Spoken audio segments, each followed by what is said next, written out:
Hello guys, আসসালামু আলাইকুম। আপনারা সবাই কেমন আছেন? আশা করি ভালো আছেন। আমিও আলহামদুলিল্লাহ ভালো আছি। তো আজকে আপনাদেরকে রুই মাছের ভাজি করে দেখাবো। তো আমি মাছগুলো প্রথমে লবণ হলুদ দিয়ে মাখিয়ে নিচ্ছি।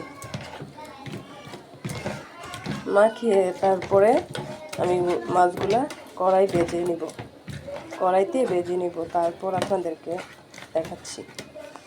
আপনারা দেখতে পাচ্ছেন আমার মাছগুলো এখন মাখা শেষ। হলুদ লবণ দিয়ে আমি মাখিয়ে নিয়েছি। তো এখন একটা একটা মাছ করে কড়াই ছেড়ে দিব। তো আমি একটা একটা করে সবগুলো মাছ এখন কড়াই ভেজে নিচ্ছি।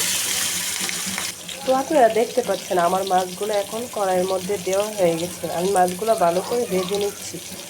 তো আমার মাছগুলো ভাজা শেষ, আমি ভেজে ফেলেছি। তো এখন আরও দুইটা বাকি আছে, ওই দুইটা ভেজে নিচ্ছি, তারপর আপনাদেরকে আমি দেখাচ্ছি। তো দেখতে পাচ্ছেন আমার সবগুলো মাছ ভাজা শেষ। এখন আমি পেঁয়াজগুলো ভেজে নিচ্ছি।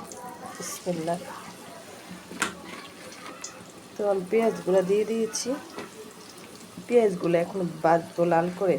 তো আপনারা দেখতে পাচ্ছেন আমার পেঁয়াজগুলো লাল হয়ে গেছে। আমি সামান্য একটু পানি দিয়ে দিয়েছি। এখন দিয়ে দিব এক এক করে সব মশলা।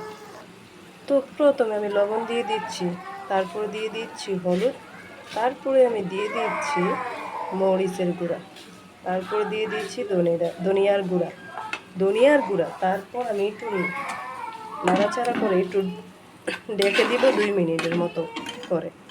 2 মিনিট ডেকে তারপর দিয়ে দিব মাছগুলা। তো আমি এক এক করে সবগুলো মাছ দিয়ে দিচ্ছি।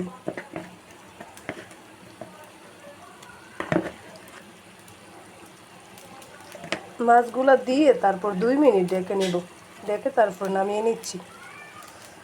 তো আপনারা দেখতে পাচ্ছেন আমার মাছগুলো বোনা প্রায় শেষ। এখন আমি কিছুক্ষণ পর নামিয়ে ফেলব। তো আপনারা আমার ভিডিওটা দেখতে থাকেন, আমার চ্যানেলটা সাবস্ক্রাইব করে দিবেন।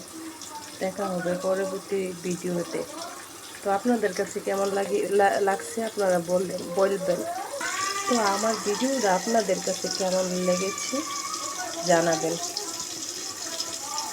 তো আমার মাছ বোনা শেষ, আমি মাছ বোনা করে ফেলেছি। তো আপনারা এভাবেই করতে পারেন।